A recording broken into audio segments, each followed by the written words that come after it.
Hey, are you getting ready to try to negotiate either your fees as an entrepreneur or your pay?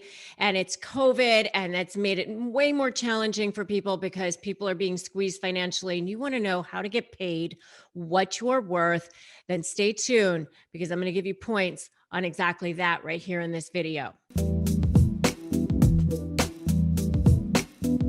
Hi, I'm Rebecca Zung, and I am an attorney. I've been recognized as one of the top 1% of attorneys in the country by US News. And I've written a couple of best-selling books, Negotiate Like You Matter and Breaking Free, a step-by-step divorce guide. And what I do is I help people negotiate. And specifically, I help people negotiate in difficult situations, toxic situations, or when you're dealing with situations that maybe you just don't want to have to deal with because maybe the person on the other side is, hard to deal with or whatever, narcissistic. And if that sounds good to you, if that's what you're looking for, then make sure that you subscribe to my channel and hit that notification bell. And that way you'll get notified when I upload brand new content. Okay. So right now is a tough time. I mean, we have been dealing with COVID for a long time now. And it's like, really, really squeezing people. I mean, a lot of people are really, really suffering because they've been dealing with less pay or their clients aren't paying or it's harder to get people to do things because they don't want to be around people or whatever. And so there's a lot of talk around how to negotiate your fees or your pay and get paid what you're worth in this difficult and challenging time. So the first thing is if it's your salary, if you are trying to get your new or your employer to pay you more, you're looking for a raise, and how do you do that? So the first thing that I would do is actually go through the numbers. So if you are in a situation where you're actually generating money for your particular company, then I would get the numbers together and show this is how much money I have generated for the firm. Or if it's something that you are offering in benefits that are not necessarily monetary, but you are benefiting the firm from, such as you do things that are above and beyond, you stay extra hours, you're available after hours, you're open to taking phone calls, emails, you return texts, you have a high client satisfaction. I can tell you as a person who has owned several businesses, if it's somebody who the clients absolutely love, that's really, really important to me. It's also difficult to get new people and fill that position and train people. So that's always a plus, and so you want to make sure that you mention that as well. So also think about is maybe you ask for something that's not just necessarily money. And you can ask for money, but if you are going to ask for more money, I would definitely have all of the support and research to support that. So I actually tell you a funny story. I have a friend who's a lawyer and his paralegal asked for a raise and he said to her, "Okay, why should I give you a raise?" She said to him, "Because my boyfriend just lost his job, and so we are having trouble making ends meet, and so we need I need a raise because we need more money." And he's like, "So I'm supposed to like replace your boyfriend now? Like I'm like taking over where he left off? Like that's not a good reason, right?" So you want to have good reasons to support why you want more money. The other thing that you can do is ask for benefits or something that don't necessarily cost the employer as much, like from their actual bottom line. So you can ask for maybe things like more sick time, more time off, maybe a flexible schedule, something like that. If you are an entrepreneur and you're asking for more money, you can also talk about ways that you can benefit your client more other than reducing your pay or reducing your actual fees, such as email access to you after hours or things that you can throw in that may be of value to the client, but aren't necessarily of value, don't cost you as much and certainly don't impact your bottom line as much. Okay. So finding ways that you can provide even more value is really, really important. Another way that you can, provide more value, for example, or say that you can provide more value is like, hey, listen, I'm working from home now. That means I have more hours that I can put toward your endeavor, whatever it is, if it's a client, or even if it's your employer. And so that means it's less time in the car and I can devote more of my time to you. So that's like another really good way. So finding more ways that you can provide more value now that it's COVID. Like, actually, COVID is better for you, client or boss. Okay.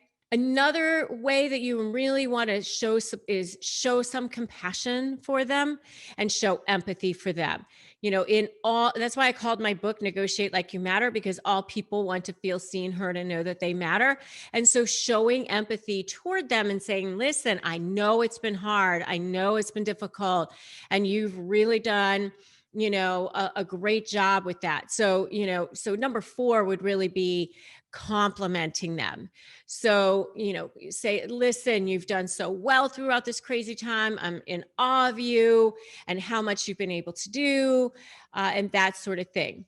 Okay, so that's number 4. And the 5th thing that you could potentially do is express gratitude. I'm so grateful for you. I'm so grateful to have you as a client. I really appreciate being able to work for you. I'm honored to work for you. I'm honored. And you say this to your boss or to your employer. I'm grateful for the great company that you are. I'm grateful that you are easy to work with. I'm grateful that the company is still here, that it's still strong. Giving all of these things so that the person feels valued, honored, and respected. If you ever want to get something done in a negotiation, making sure that that other side feels valued, honored, and respected is so, so important. Rapport is so, so important.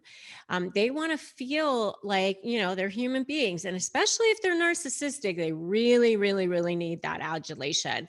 So, leading with that is really, really important as well. And the next thing that you can do is focus on your benefits to them. Again, focusing on that value to them. How are you adding value to them? And the way you're going to make sure that you know that you're adding value to them is by doing your research. So, in my Crush My Negotiation Prep worksheet, which you can certainly get for free at winmynegotiation.com, it's a 15-page ebook. I teach you how to research both sides. You're going to want to research your side. Look at everything. What's going on in the market? What are other people paying for your level of skill, your level of experience, the value that you are bringing? What does the market bear out for that? And then support why you should get that number based on the market. And then research the other side as well. What are their arguments going to be? What are they going to say? Many people forget that. In my SLAY methodology, which is strategy, leverage, anticipate, and focus on you, the why is focusing on you, but you also need to remember to focus on the other side in what is it that they're going to argue? What is it that they're going to say? And even actually bringing that up right away and then responding to it before they even bring it up. I've done the research and I think that this is what you are going to say. You're probably thinking this, and here's my response to that. And so you kind of take the wind out of their sails and out of their argument right away when you do that. So understanding the current market is really, really important as well. So if it's salary, you can ask for things that would benefit you, but maybe not cost either your employer as much or you as much if you are the entrepreneur. Things that maybe aren't necessarily monetary, but would provide benefit. Okay, so that's number 1. Number 2 is find ways that you can provide even more value now, such as working from home means less time in the car. Number 3 is showing empathy and compassion toward them. Acknowledge them. Acknowledge how hard it has been. Acknowledge how COVID has hit people so hard. Let them feel that you understand that and you see their side and their position. Number 4 is compliment them. You've done so well through this. I love your company. I love what you're doing in the market. Number 5 is expressing gratitude. Thank you. Thank you for all you've done. Thank you for this job. Thank you for the opportunity to work with you. And number 6 is focus on your benefits to them. How are you adding value to them? Comment below. If you are so ready to get paid what you're worth, I want you to comment below. Show me the money. And if you want to know more about negotiating during this tough time, check out my videos on how to create leverage, because that's really, really important as well. And if you want my free Crush My Negotiation prep worksheet, just grab it at winmynegotiation.com. And if you would like to join my Facebook group, it's free, it's private. It's Narcissist Negotiators with Rebecca Zung. And if you like this video, like it, share it, drop me that comment, give me that show me the money down below, and make sure that you subscribe to my channel and hit that notification bell so you can get notified when I upload brand new juicy tidbits on how to negotiate, and especially how to negotiate with narcissists. Remember that today is a great day to start negotiating your best life, and I will see you in the next video.